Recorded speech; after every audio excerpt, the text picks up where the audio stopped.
제자들이 하루는 예수님께 기도에 대해서 가르쳐 달라고 요청을 했죠.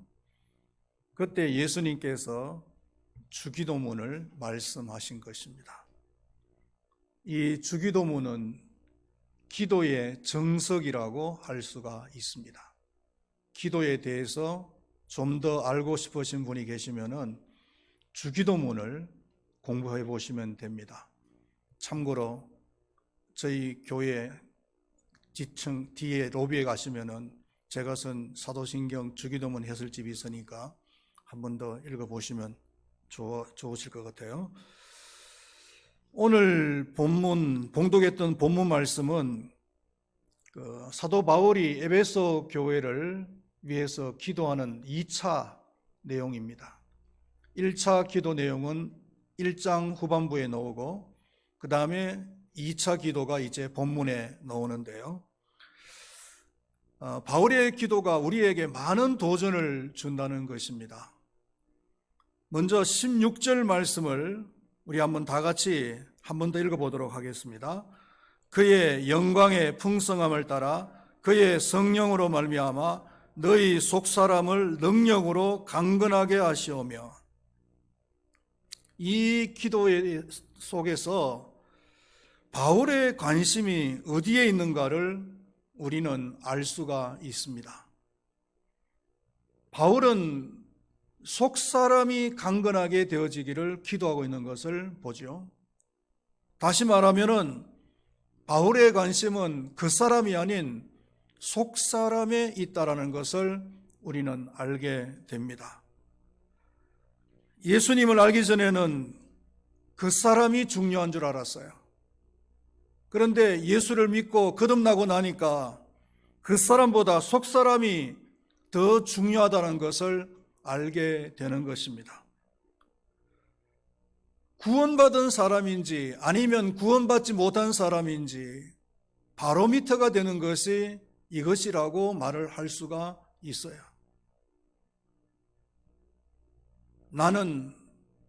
나의 관심은 도대체 어디에 있는가? 그 사람에게 있는가? 아니면 속 사람에게 있는가? 외모에 관심이 많고 인기에 관심이 많고 명예에 관심이 많고 돈에 대해서 관심이 많은 사람들, 이런 사람들은 그 사람에 관심이 많은 사람들이죠. 그 사람이 중요하다고 생각하고 그 사람에게 관심을 많이 두는 사람이에요. 세상 사람들은 사람을 평가할 때에 주로 그 사람을 보고 평가를 합니다. 그 사람이 어떤 차를 타고 다니느냐, 어떤 옷을 입고 다니느냐, 어떤 가방을 들고 다니느냐, 명품 가방을 들고 다니느냐, 그렇지 않느냐, 이런 부분을 두고 많이 평가를 하죠. 사도 바울은 고린도후서 4장 16절에서 이렇게 이야기합니다. 그러므로 우리가 낙심하지 아니하노니 우리의 그 사람은 낡아지나 우리의 속 사람은 날로 새로워지는도다. 그 사람은 낡아지지만은 우리의 속 사람은 날로 새로워진다. 이 말에서도 바울은 그 사람보다는 속 사람에게 더 가치를 부여하는 것을 우리는 알게 되죠. 만약에 그 사람에게 우리 인생의 의미와 가치를 두게 된다면은 그 사람이 사라질 때 우리의 인생의 소망도 모두 다 사라지게 될 거예요. 그러나 속 사람에다가 우리의 인생의 의미와 가치를 부여한다면은 속 사람은 영원한 것이기 때문에 우리의 소망은 영원하단 말이죠. 여러분들에게 한번 물어보겠습니다. 여러분들은 그 사람을 중요시하는 사람입니까? 아니면은 속 사람을 중요시하는 사람입니까? 여러분들의 영혼을 순수하게 만들기 위해서 얼마나 여러분들은 노력하고 계십니까? 여러분들의 인격이 그리스도의 장성한 분량까지 이르게 하기 위해서 얼마나 노력하고 계십니까? 교회 와서 가장 유치한 신앙이 있는 사람이 어떤 사람이냐면은 차 타고 다니는 거, 자기 차 자랑하는 거, 자기 메이크 옷 입은 거 자랑하는 사람, 그리고 명품 가방 들은 거 자랑하는 사람. 이런 사람은 교회 안에서 가장 유치한 신앙을 가진 사람이에요. 성숙한 신앙을 가진 사람은 그런 거 자랑하지 않습니다.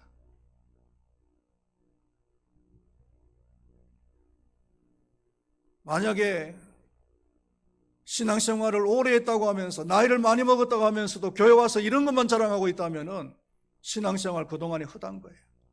나이를 헛먹은 거예요. 우리는 그 사람보다도 속사람을 더 중요하게 여기는, 속사람을 강건하게 만드는 그런 신앙의 삶을 살아야 될 줄로 믿습니다. 그러면 어떻게 하면 속사람이 강건하게 되어지는가? 첫 번째로는 예수 그리스도께서 내 마음에 계시게 해야 된다. 17절 상반절의 말씀을 또 한번 우리 다 같이 읽어보겠습니다. 믿음으로 말미암아 그리스도께서 너희 마음에 계시게 하시었고, 예, 됐습니다. 그리스도께서 내 마음에 계시게 해야 된다. 여기서 내 마음에 계시게 해야 된다는 말은 예수 그리스도를 내 마음속에 영접한다라고 하는 그런 단순한 의미가 아니에요. 왜냐하면 이미 에베소 성도들은 예수 그리스도를 영접한 사람들이잖아요. 영접한 사람들이기 때문에 이미 그들 속에는 예수 그리스도가 계시는 거예요. 그렇기 때문에 이 말의 의미는 그리스도께서 내 마음속에 계시긴 계시는데 불편하게 해드려서는 안 된다는. 예수 그리스도께서 내 마음속에 계시는데 즐겁게 기쁘게 행복하게 계실 수도 있고 근심하거나 불편하면서도 계실 수도 있는 거잖아요. 만약에 이렇게 한번 생각을 해봅시다. 부부가 한 방에서 한 공간에서 사는 것은 지극히 당연한 일이고, 그리고 그것은 지극히 행복한 일이라고 할 수가 있겠죠. 그런데 어느 날 남편이 밤새도록 술을 먹고 찐탕이 되어가지고 그리고는 아침에 집으로 들어왔어요. 아내는 남편이 술 먹는 것을 그렇게 싫어하는데 아랑곳하지 않고 밤새도록 술을 먹고 방에 들어와서 술 냄새를 푹 풍기면서 있는 거예요. 그러니까 이 아내의 마음이 어떻겠어요? 너무나 불편하죠. 한 방에 있으려고 그러겠어요? 같은 공간에 있으려고 그러겠어요? 아니겠죠. 아마 이 아내는 마음이 너무나 불편해서 거실로 나가거나 아니면 다른 방으로 도망을 가버릴 거예요.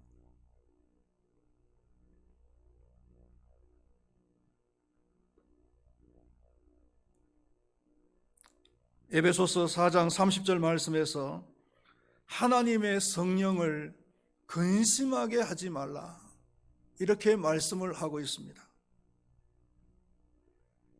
하나님이 내 속에 계시는데 즐겁게 행복하게 계시도록 해야 되지 근심하면서 있도록 해서는 안 된다는 겁니다. 거룩하신 그 하나님이 내 속에 계시는데 어떤 경우에 근심하면서 계실까요?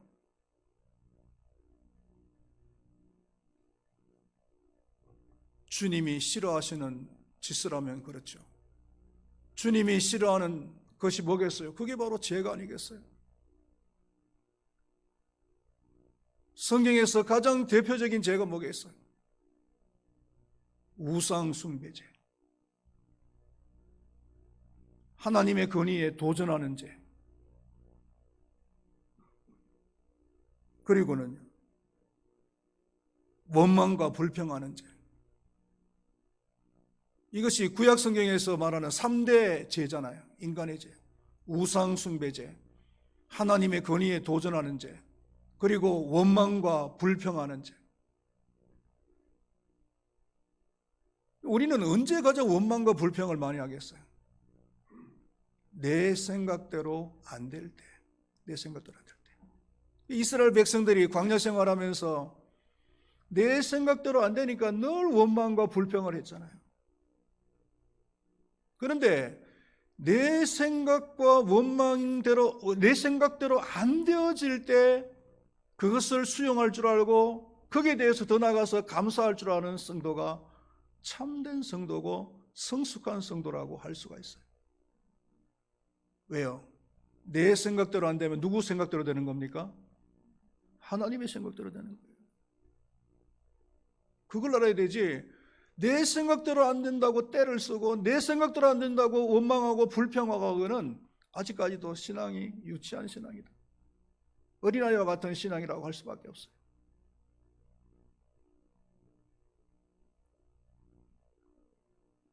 내 생각대로 안 될 때도 받아들일 줄 알고 수용할 줄 알고 더 나아가서는 감사할 줄 아는 그런 성도님들이 될 수 있기를 축원드리겠습니다.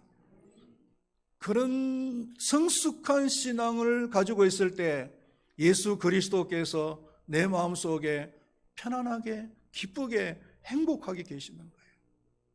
그래야 내 속사람이 강건해진단 말이죠. 두 번째로 속사람이 강건해지기 위해서 해야 될 것이 뭐냐면은 그리스도의 사랑을 깨달아야 된다는 겁니다.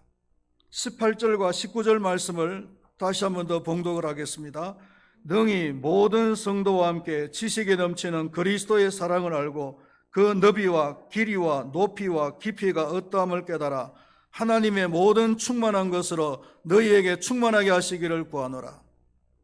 여기서 그리스도의 사랑을 안다, 이 말은 단순히 안다는 얘기가 아니고 실감한다, 경험한다 이런 뜻이에요. 그리스도의 사랑을 경험을 해야 됩니다. 실감을 해야 우리의 속사람이 날마다 강건해지는 거예요. 거기 보면은 네 가지를 실감해라 그랬어요. 넓이와 길이와 높이와 깊이. 먼저 넓이를 한번 생각을 해보겠습니다. 요한복음 3장 16절 말씀에 보면은 하나님이 세상을 이처럼 사랑하사 독생자를 주셨으니 이는 그를 믿는 자마다 멸망치 않고 영생을 얻게 하려 하심이라 했습니다. 이 말씀은 그리스도의 사랑의 넓이를 말해주는 성경 구절이라고 할 수가 있어요. 그리스도의 사랑의 대상은 어디입니까? 온 세상이란 말입니다. 온 세상.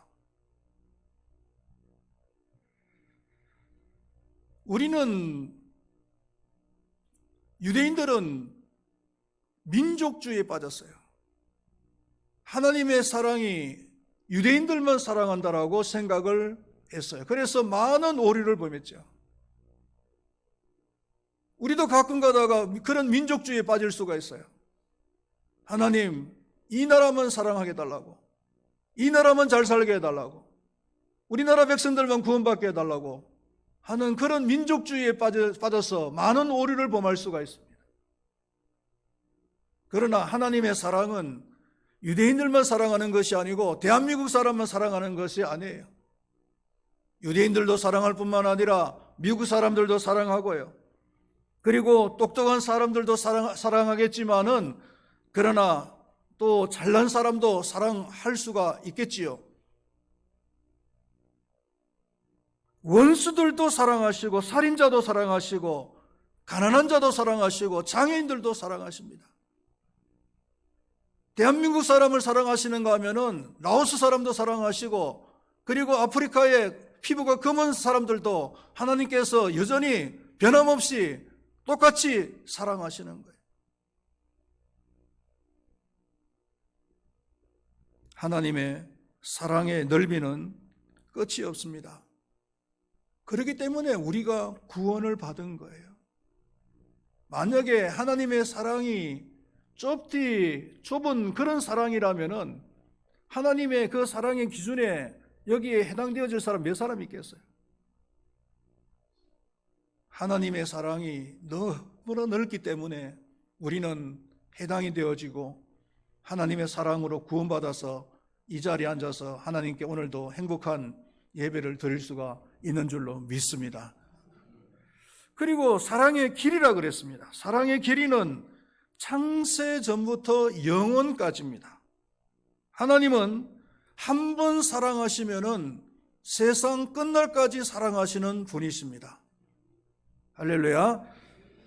그러나 이 세상적인 사랑은 그렇지가 않죠. 그때그때마다 바뀝니다. 두 사람이 너무 사랑해서 그 사랑까지 다 확인을 하고 그리고 결혼을 했는데도 불구하고 그 결혼이 오래 못 가잖아요. 이게 이 세상의 사랑이라고 할 수 있잖아요.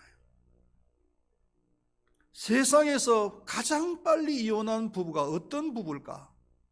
얼마 만에 이혼을 했을까? 인터넷에 한번 찾아봤어요. 궁금해서. 찾아봤더니 2019년도에 쿠웨이트의 한 커플이 몇 년 동안 교제를 하면서 서로의 사랑을 확인을 했어요.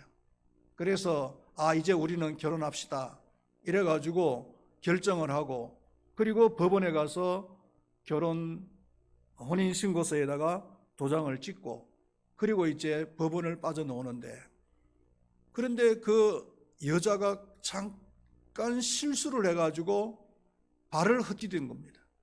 발을 헛디뎌가지고 바닥에 쾅 자빠졌어요. 그러면 이 남자가 어떻게 해야 되겠어요?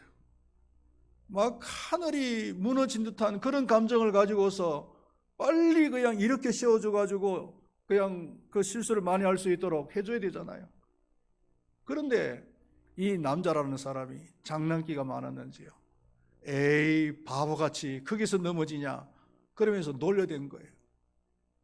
그러니까 이 여자가 화가 나가지고요, 그 자리에서 벌떡 일어나가지고 다시 그냥 법원으로 들어가서 그냥 도장 찍은 걸 취소를 시켰다는 거예요.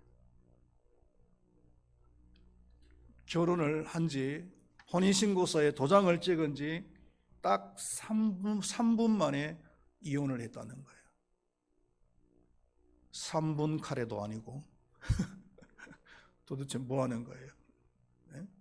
3분 만에 이혼을 했어요. 몇 년 동안 사랑을 확인하고 이제 우리는 부부가 되어도 좋겠다라고 생각을 하고 혼인신고서에 도장을 찍었다가 3분 만에 이혼을 했단 말이에요.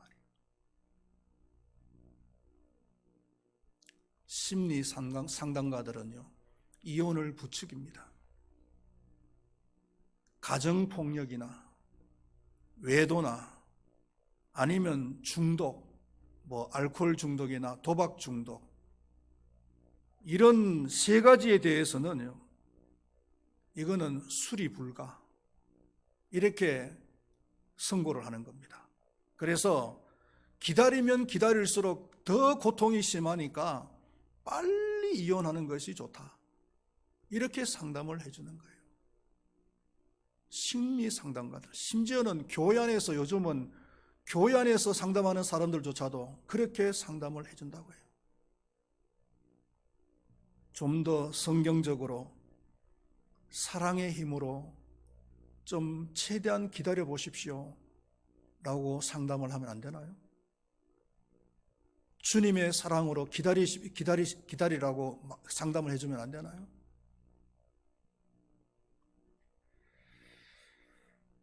주님의 사랑은 한 번 사랑하시면 끝까지 사랑하십니다. 그 길이가 한이 없습니다. 끝이 없습니다. 그 다음에 세 번째로 사랑의 깊이입니다. 사랑의 깊이에 대해서 생각을 해보면은 시편 40편 2절 말씀에 다윗은 이렇게 고백을 하죠. 나를 기가 막힐 웅덩이와 수렁에서 끌어올리시고, 기가 막힐 웅덩이와 수렁에서 끌어올리셨다, 하나님께서.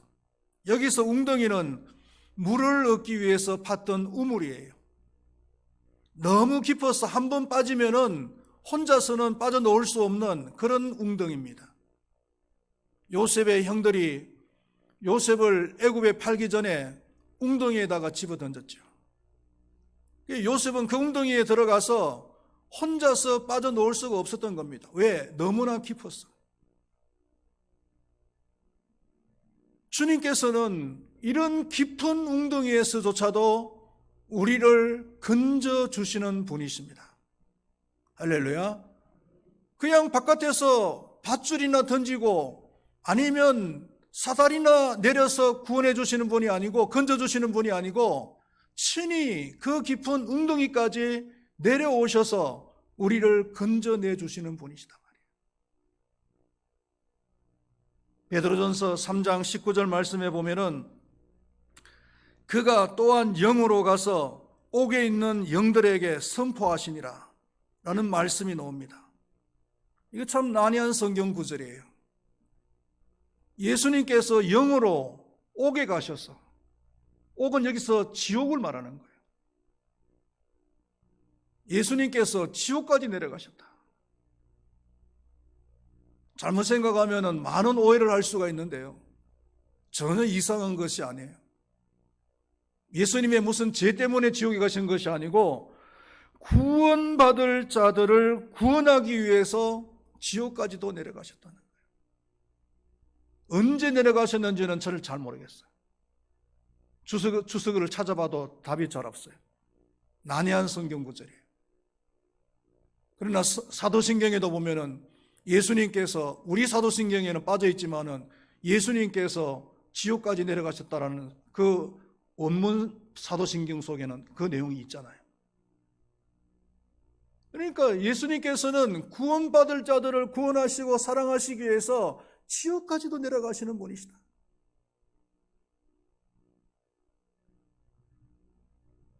우리가 인생의 나락에 떨어지는데 가장 깊은 곳까지 떨어져도 주님께서는 그곳까지 내려오셔서 우리를 사랑하시고 우리를 구원하시는 분이십니다. 할렐루야. 요셉을 보십시오.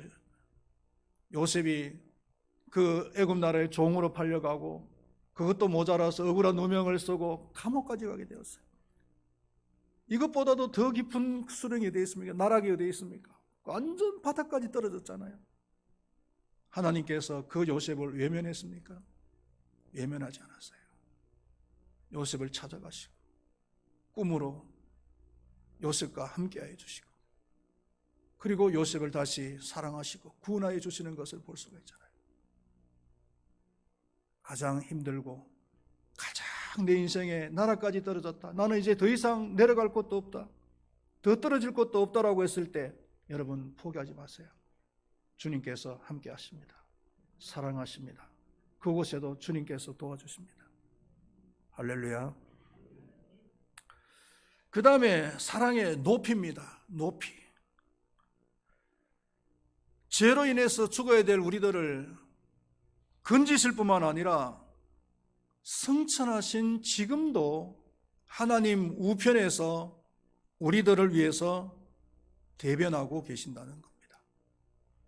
대변자가 되셔서, 다시 말하면 변호사가 되셔서 우리들을 위해서 변호를 하고 계세요. 그 대신 변호사비는 안 받습니다. 무료입니다. 변호사비 내놓으라 그러면 큰일 나죠. 저 같은 사람은 변호사비가 없기 때문에 지옥에 갈 수밖에 없어요. 그런데 우리 예수님께서는 훌륭하신 대변인이 되셔서 변호사비 무료.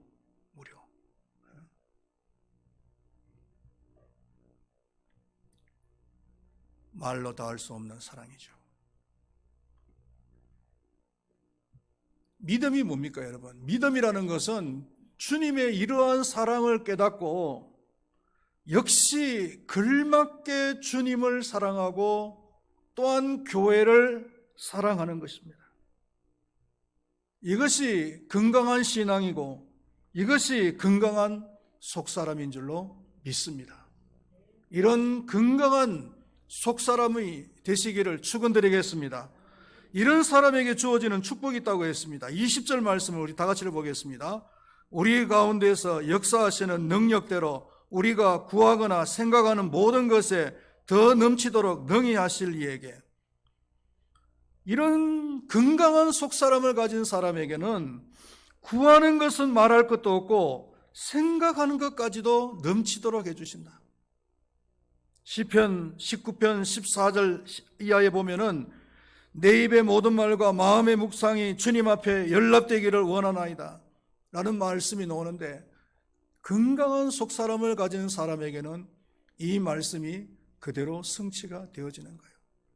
내 입의 모든 말뿐만 아니고 내 마음의 묵상까지도 연락되어지는 겁니다.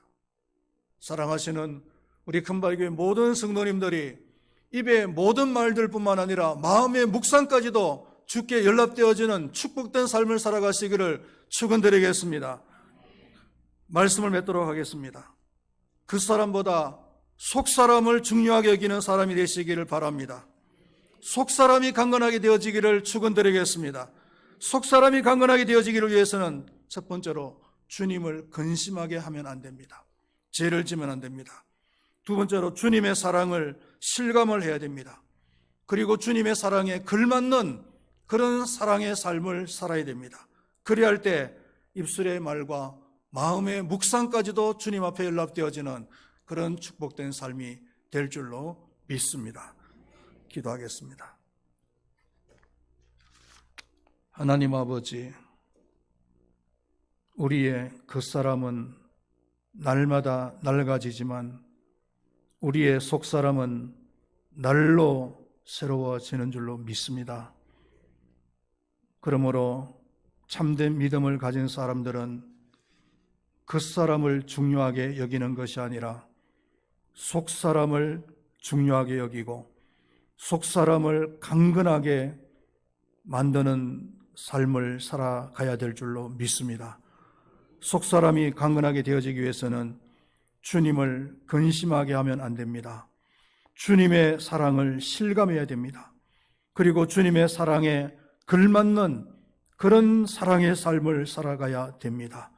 그리할 때 입술의 말과 마음의 묵상까지도 다 응답되어지는 삶을 살아갈 수 있다고 말씀하셨습니다.